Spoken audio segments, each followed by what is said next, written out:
آپ کے بچے بھی اسی طرح پیش کریں. لیکن ہم لوگ تو جمعہ پڑھنے والے مسلمان، وہ بھی 2 رکعت نماز پڑھنے والے مسلمان، 2 ہی رکعت پڑھنے والے.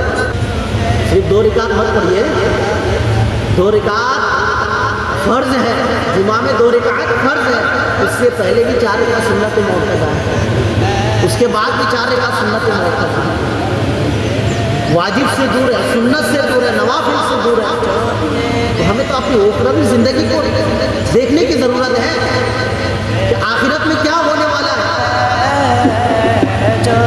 آخرت میں کیا ہونے والا، آخرت میں کیا کام آنے والا ہے. آپ کو بروز محشر کی طرف لے کر چلو.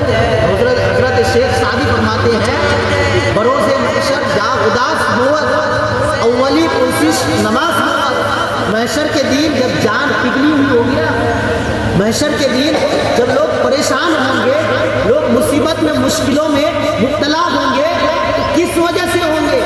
اور محشر کے دن جو سب سے پہلے سوال پوچھا جائے گا نماز کے بارے میں پوچھا جائے گا کہ آپ نے کتنی وقت کی نماز سے کیا کرا.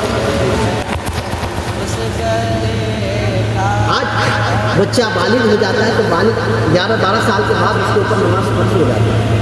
تو آپ اپنی زندگی کو کاؤنٹ کیجئے، اس کو شمار کیجئے، گنتی کیجئے کتنے سال کے ہو گئے اور کتنے وقتوں کی نماز ادا کی. اللہ کی رحمت بے پناہ ہے. آج بھی ہمارے پاس وقت ہے، ہم اپنے گناہوں سے توبہ کریں، استغفار کریں تو اللہ ضرور قبول کرے گا.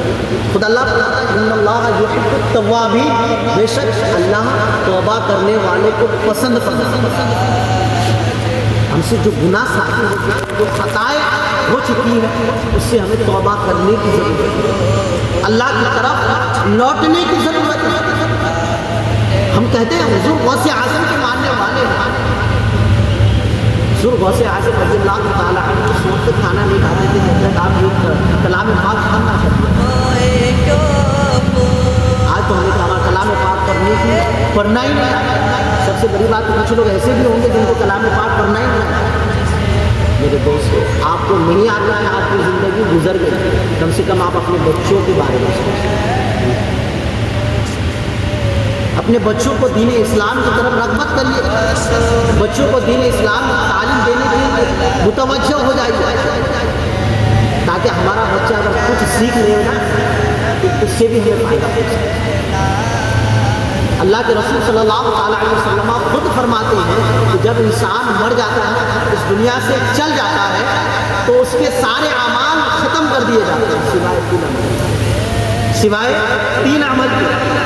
وہ کون سا عمل جو ہمارا باقی ہے؟ ایک عمل وہ ہے، ایک علم ہے. ایک پہلا علم ہے. اگر ہم علم حاصل کریں گے، مجھ سے کسی اور کو فائدہ پہنچے گا، ہمارے کاموں سے اگر کسی دوسرے کو فائدہ پہنچے گا تو اس کام سے اگر وہ کرتا رہے گا، اس سے اس کو فائدہ پہنچے گا. اسی طرح سلسلہ بہ سلسلہ چلتا رہے گا، فائدہ قبر میں بھی پہنچتا رہے گا. اور دوسرا علم کیا ہے؟ صدقہ جاریہ. آج صدقہ کرتے ہیں نا، جو بھی 2 روپیہ ہو، 5 روپیہ ہو، غریبوں کی مسکینوں کی مدد کیا جائے، یہ صدقہ جاریہ ہے. اور صدقہ جاریہ میں یہ بھی آتا ہے کہ جب آج مسجد بنائی جاتی ہے، مسجد کی تعمیر کی جاتی ہے، مدرسہ کی تعمیر کی جاتی ہے، آپ اس میں حصہ لیں. کیونکہ اللہ کے رسول صلی اللہ علیہ وسلم فرماتے ہیں کہ جب تک مسجد میں وہ اینٹیں باقی رہے گی اور لوگ اس میں نماز پڑھتے رہیں گے، اس آدمی کو ثواب ملتا رہے گا. اور تیسری چیز کیا ہے؟ وہ اولاد، وہ نیک اولاد. اگر ہماری اولاد کو ہم اچھی صحبت کے بارے میں بتائیں گے، تقویٰ اور نیکی کے بارے میں بتائیں گے، اور ہماری اولاد ہمارے جانے کے بعد اسی طرح ہمارے ناموں پر محفل سجائیں گے، ہم تک ایصال ثواب پہنچانے کے لیے ایصال ثواب کی نیت سے محفل منعقد کریں گے اور ہمارے نام پر عطیہ بخشائیں گے، تو اللہ تبارک و تعالیٰ اس کے صدقے سے ہمارے گناہوں کو معاف کریں گے. تو ہمارے جب بچے اچھے ہوں گے تب نہ وہ والا ایسی محفلیں سجائیں گے. آج ہمیں یہ سب کرنے کی ضرورت ہے، ان سب باتوں میں دھیان دینے کی ضرورت ہے. غوث اعظم کی نیاز تو ہم کھا لیتے ہیں. غوث اعظم کی نیاز تو کھا لیتے لیکن غوث اعظم کی باتیں یہ بھی ہمارے لیے شرمندگی کی بات ہے کہ ہمیں غوث اعظم کی نیاز کھانے سے زیادہ ہمیں غوث اعظم کی بات پر عمل کرنا حضرات تو اللہ تبارک و تعالیٰ کی بارگاہ میں دعا ہو کہ اللہ تبارک و تعالیٰ ہم سبوں کو سچا پکا مومن اور مسلمان بننے کی توفیق اور عطا فرمائے.